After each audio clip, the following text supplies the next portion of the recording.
PSL का सुल्तान presented by Clear Telenor and powered by Suncell में खुशामदीद। मैं हूँ आपकी होस्ट हिना सलमान। लाहौर में आज जो मैच मुतवक्के है वो है इस्लामाबाद यूनाइटेड वर्सेस लाहौर कलंदर। अनबीटन इस्लामाबाद यूनाइटेड जो है जो टाइम टॉप टेबल पे सर फेहरिस्त है, जिन्होंने 10 पॉइंट्स के साथ पहली अपनी पोजीशन हासिल की है। अब देखना यह है कि लाहौर को कितना टफ टाइम देगा या लाहौर कलंदर्स कमबैक करेगा, लाहौर कलंदर्स अपनी कॉम्बिनेशन के साथ आएगा या उसी प्लेइंग 11 के साथ लाहौर के मैदानों में खेलेगा, क्योंकि लाहौर की विकेट है और लाहौर में शायकीन जो क्रिकेट हैं वो उतने ही कहते हैं कि शाना बिशाना टीम के साथ देंगे आज लाहौर के मैदानों में।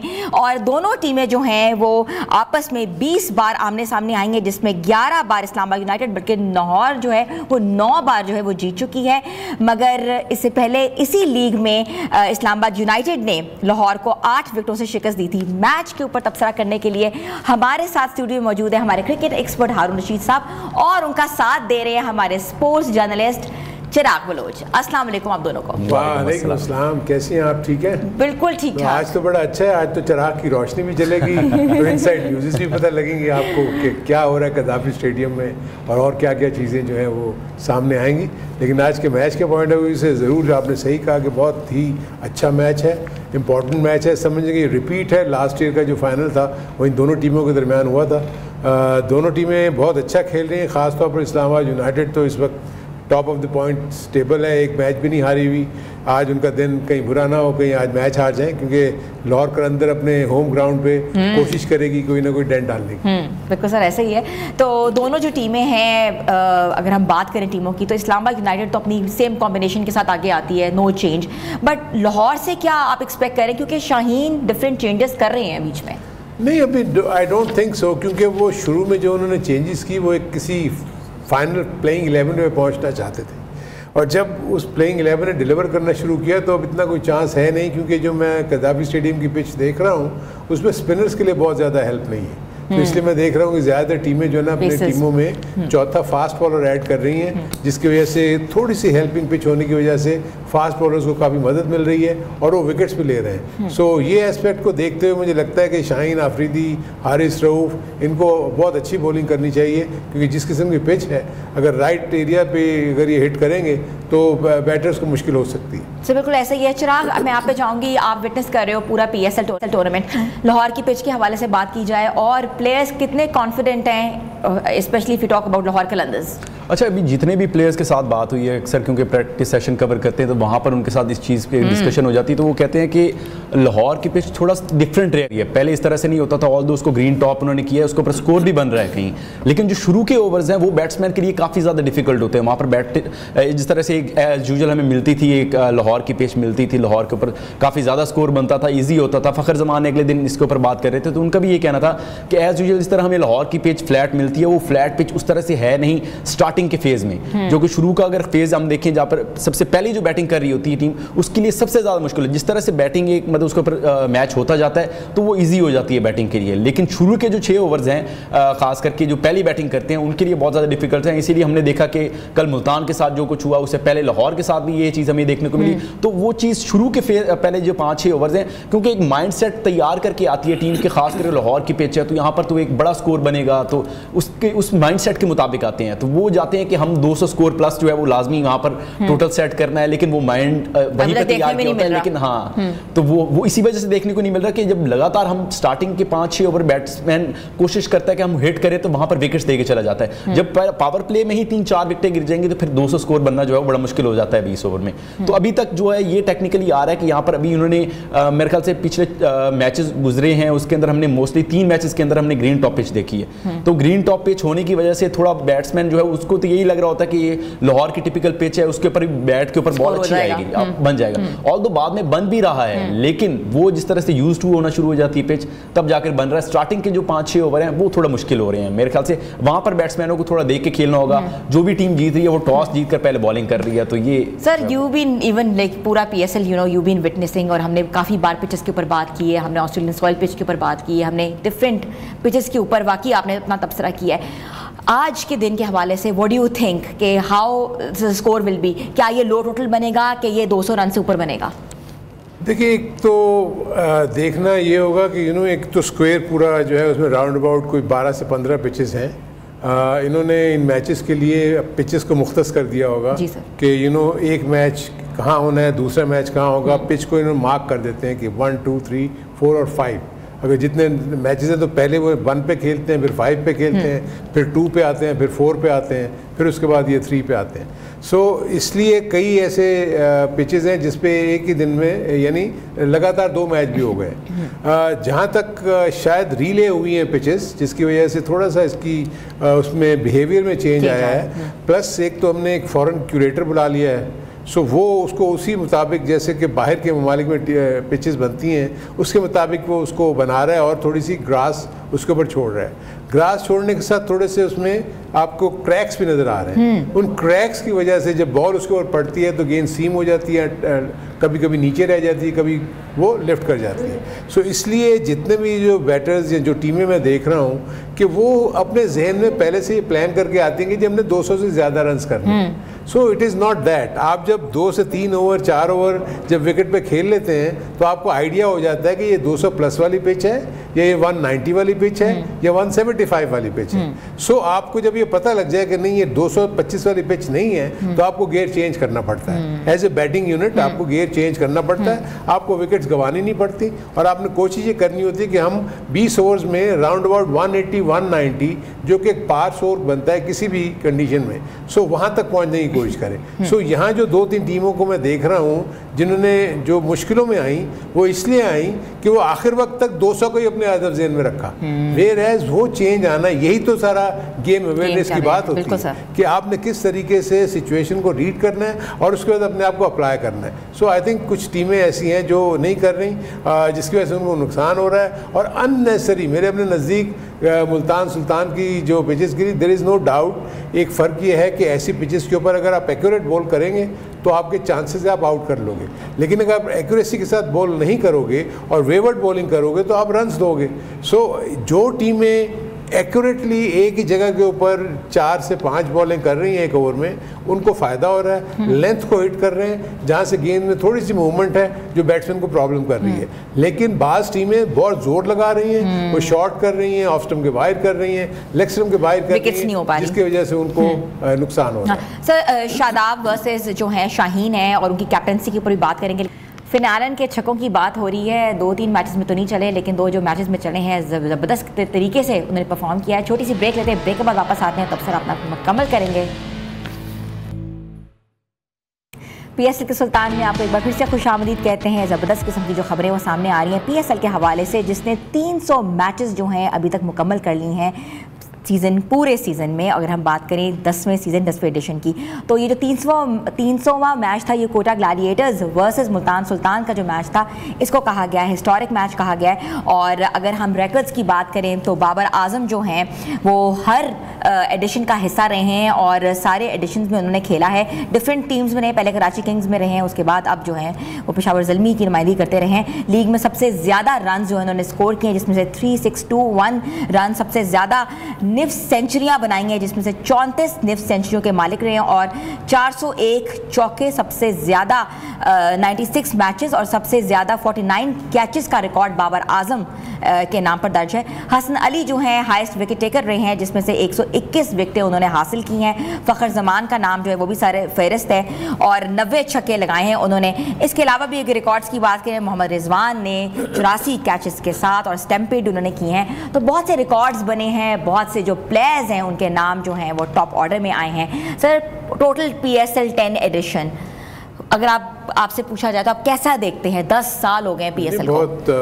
बहुत ज़बरदस्त आई थिंक अचीवमेंट है इस पॉइंट ऑफ व्यू से कि एक ऐसा ब्रांड जिसको कह रहे थे कि जी ये चलेगा ही नहीं, जब ये शुरू में इसको लॉन्च करने की कोशिश की जा रही थी तो विद इन द हाउस ये आवाज़ें आ रही थी कि नहीं हम 3 से 4 अटैम्प्ट कर चुके हैं, ये तो नाकाम हुए हैं, हम नहीं बना सकते, तो आप इसके ऊपर वक्त ज़ाया ना करें। उस वक्त फिर नजम सेठी साहब ने अपनी टीम बना के और उसको जो है उन्होंने इनिशिएटिव लिया और उसके बाद पहले बाहर हुई है, उसके बाद फिर ये अपने मुल्क में लेकर आए, फिर इंटरनेशनल क्रिकेट को अंदर लेके आए। तो आई थिंक इसका तो सेहरा डेफिनेटली नजम सेठी के सर ही जाना चाहिए और उसके बाद जो उनकी टीम थी उन्होंने बहुत ज़बरदस्त काम किया और आज हम उसका सर आप देख रहे थे आपको इस चीज़ को मैं PSL का पार्ट तो नहीं था लेकिन सिलेक्शन का पार्ट, लेकिन PSL की एक अलग टीम थी, डेडिकेटेड टीम थी जिन्होंने काम किया और बहुत उम्दा तरीके से किया। लेकिन एनीवे यस, ये हम एज ए पाकिस्तानी सबके लिए बहुत बड़ी ये अचीवमेंट है कि आज 300 मैचेस मुकम्मल हो रहे हैं और एक ये ब्रांड बहुत बड़ा बन गया है। दुनिया कह रही है कि दूसरी बड़ी लीग है मुल्क दुनिया भर में।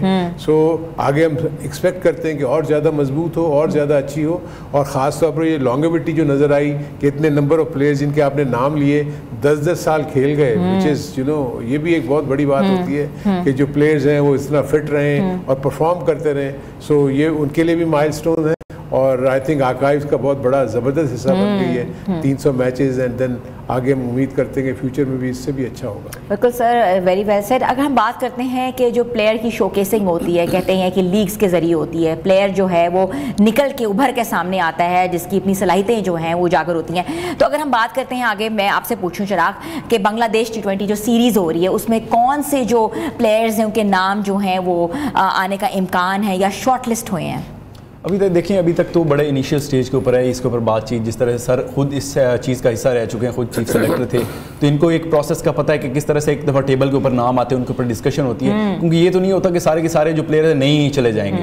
उनके अंदर जो न्यूजीलैंड सीरीज़ के अंदर ऑलरेडी हमने एक नई टीम खिलाई, उसी में से ही कुछ 4-5 प्लेयर्स को करके रिप्लेस किया जाएगा। जिसके अंदर अगर हम बात करें फ़खर जमान, साइम अयूब दोनों वापस आएंगे टीम के अंदर। इसी तरह से हसन नवाज़ को जो है वो ड्रॉप किए जाने का इम्कान है। हसन नवाज़ जो कि अभी तक जो ज़राए की जानिब से बताया गया है। उसके बाद हसन अली जो है वो वापस उनकी टीम में वापसी जो है वो काफ़ी हद तक साहबजादा फरहान जो है वो वापस आ रहे हैं। हुसैन अली रज़ा को अभी कंसिडरेशन में नहीं लाया गया, उनको ये उसके ऊपर डिस्कशन अभी इनिशियल की गई है कि इनको थोड़ा और टाइम जो है वो डोमेस्टिक खिलाई जाए, फर्स्ट क्लास खिलाई जाए और फिर पॉलिश करके उनको जो टीम में लेके आया जाए। ऑन द टेबल बात हमने प्रोग्राम में बहुत बार की और सर ने ही बात की थी कि अली रज़ा जो हैं वो अभी इतने मैच्योर प्लेयर हैं, इतने मैच्योर नहीं है कि वो इतनी बड़ी बजा उनके अंदर है। बिल्कुल इस चीज़ को मैं देखा तो यही चीज़ अभी डिस्कशन के अंदर आई है कि उनको एक दफ़ा थोड़ा बहुत डोमेस्टिक खिलाई जाए, फर्स्ट क्लास क्रिकेट खिलाई जाए और फिर पॉलिश करके उनको टीम के अंदर ले जाया जाए, बजाय कि डायरेक्ट ही उनको जो है वो इंटरनेशनल क्रिकेट खिलाई जाए। तो अभी सिर्फ हसन अली जिस तरह से उन्होंने इस सीरीज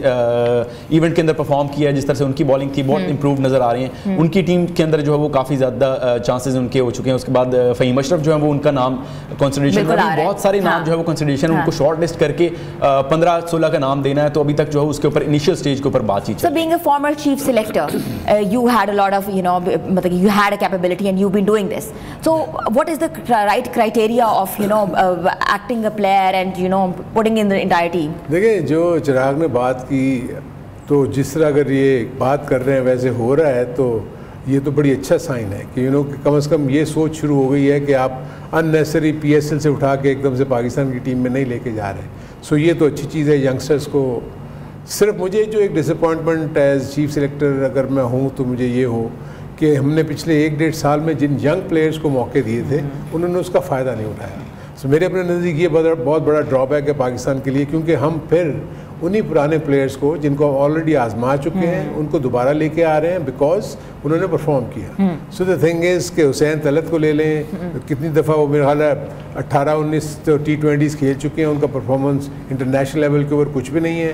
डोमेस्टिक में जब भी वो आते हैं वो परफॉर्म करना शुरू कर देते हैं, उसी की बेस के ऊपर वापस टीम में आते हैं, देन इंटरनेशनल लेवल पे जाते हैं, फिर वहाँ पर उनकी कोई ना कोई शॉर्ट कमिंग्स नज़र आती हैं और वो परफॉर्म नहीं करते। साहिबजादा फरहान का हमें सबसे बड़ा इशू नज़र आ रहा था कि शॉर्ट बॉल के ऊपर वो अभी भी वीक है। अभी वो ठीक है, ऐसी जो पाकिस्तानी पिचेस पे तो वो बहुत अच्छा एक्सेल कर रहे हैं, परफॉर्म कर रहे हैं। क्या वो इंटरनेशनल क्रिकेट में दोबारा जाके उस तरीके से अगर उन्होंने अपनी शॉर्ट बॉल की जो प्रॉब्लम्स हैं उनको कवर कर लिया तो well and good. Hasan Ali again आए थे, ऐसे लग रहा था कि किसी वक्त में जाके ऑलराउंडर बन के ये पाकिस्तान का हिस्सा बन जाएंगे। आए ऑन एंड ऑफ फिटनेस के इश्यूज़ रहे, 50 से ज़्यादा T20 इंटरनेशनल लेवल पे खेल चुके हैं। सो एक्सपीरियंस है उनके पास। सो अगर ये लोग वापस आ रहे हैं तो देन पाकिस्तान आगे जाके जो उन्होंने वर्ल्ड कप खेलना है, अगर आप देखेंगे तो अगर फिटनेस के इश्यूज अगर इनके नहीं होते और एज का अगर आप इनका ग्राफ देखते हैं तो वो ऑन द रॉन्ग साइड ही जा रहा है। सो इन यंगस्टर्स ने जो मुझे डिसअपॉइंट किया by not performing at the international level और इवन इन द PSL, जिसकी वजह से उनकी जो सिलेक्शन जैसे बात कर रहे हैं कि हसन के मतलब बात कर रहे हैं कि वो उसको ड्रॉप कर देंगे, तो इसका मतलब ये थिंकिंग शुरू हो गई है ना कि इन्होंने इवन PSL में भी परफॉर्म नहीं किया। इरफानुल्लाह नियाजी को कितने मौके दिए, उसने परफॉर्म परफॉर्म नहीं किया। आपने आमिर को हारिस को कितने मौके दिए, उसने परफॉर्म नहीं किया। सो ये इश्यूज हैं, क्योंकि यही आपके डोमेस्टिक के परफॉर्मर्स हैं। अब जब इनको दोबारा लेके आते हैं इंटरनेशनल लेवल के ऊपर, वो वहाँ जाके फिर फेल हो जाते हैं। Very well said, sir. Coming back to today's match, it's Islamabad United versus Lahore कलंदर। मज़ीद इस मैच के ऊपर हम तबसरा करेंगे, लेकिन जाना है छोटी सी ब्रेक की तरफ। आप देख रहे हैं PSL का सुल्तान। PSL के सुल्तान में आपको एक बार फिर से खुशामदीद कहते हैं। आज का जो मैच लाहौर कज़ाफ़ी स्टेडियम में होने वाला है वो है लाहौर वर्सेस इस्लामाबाद यूनाइटेड। अगर हम इसके पास्ट मैच में देखें, जो पिछला मैच उन्होंने खेला था आपस में इसी एडिशन में, तो sir summary, according to summary आप देखें लाहौर कलंदर्स टोटल 139 रन बना सकी, डोमिनेट किया था। 143 for 2 उनको चेस करना था 139। तो लाहौर कलंदर इस वक्त बिल्कुल ही डिसहरे में थी। अब्दुल्ला शफीक ने 66 रन किए थे, सिकंदर ने 23 और मिचल ने 13 रन किए थे। और कितनी अच्छी बॉलिंग हुई हुई है। इस्लामाबाद जो है वो बहुत अच्छे अंदाज में इस टूर्नामेंट में खेल रही है। जैसन ने 4 आउट किए थे, जो भी अभी हाईएस्ट विकेट टेकर हैं। शादाब भी अच्छी बॉलिंग कर रहे हैं। सो आज भी हम एक्सपेक्ट कर रहे हैं कि ये बड़ा अच्छा मैच होगा, क्योंकि अब लाहौर कलंदर की टीम सेटल हो गई है। प्रॉब्ली वो एक अच्छे कॉम्बिनेशन के साथ आएगी, तो इसलिए हम आज एक्सपेक्ट कर रहे हैं कि इनका मैच अच्छा होगा। और यू नेवर नो कि आज आप देखेंगे इस्लामाबाद के लॉस्ट वाले खाने में एक मैच आ जाए। अच्छा, व्हाट अ प्रेडिक्शन सर। अच्छा, मज़ीद की आपको एक थोड़ी सी छोटी सी इन्फॉर्मेशन जो है ऐड करता हूँ। अभी तक लाहौर के अंदर ये छठा मैच है आज होने वाला। इससे पहले जो पहले दो मैचेस हुए थे वो एक पिच पे हुए, फिर अगले जो 2 मैचेस वो सेम पिच पे हुए। 5वां कल खेला गया, जो कि मुल्तान और क्वेटा के दरमियान। सेम पिच वही इधर इस्तेमाल होनी है। तो यू नेवर नो कि जिसकी पहले बैटिंग आएगी वो फंस ना जाए यहाँ पर आगे। चले लेट्स सी सर, क्योंकि अनबीटन इस्लामाबाद यूनाइटेड है, अभी तक कोई बीट नहीं कर सका। और शादाब की कैप्टेंसी और वहाँ शाहीन की कैप्टेंसी, दोनों की कप्तानी जो है आज देखा जाएगा किसकी जो है वो आगे कहते हैं ना अपने खेल को लेकर आती है। तो आज का मैच कैसा होगा ये तो अभी पता लगेगा 8 बजे ही। तो सर थोड़ी सी कैप्टेंसी पे बात करें, शादाब वर्सेस शाहीन की पिछले दिनों स्टेटमेंट्स आ रही थी, बहुत कैजुअल स्टेटमेंट्स थी, आपने बात भी की थी कि वेरी कैजुअल उसका एटीट्यूड था towards the game, even towards the interviews. देखिए, एक जो सबसे बड़ा फ़र्क है ना इस्लामाबाद यूनाइटेड और बाकी तमाम टीमों में, इस्लामाबाद यूनाइटेड जो है ना वो स्टैट्स के ऊपर बहुत काम करती है।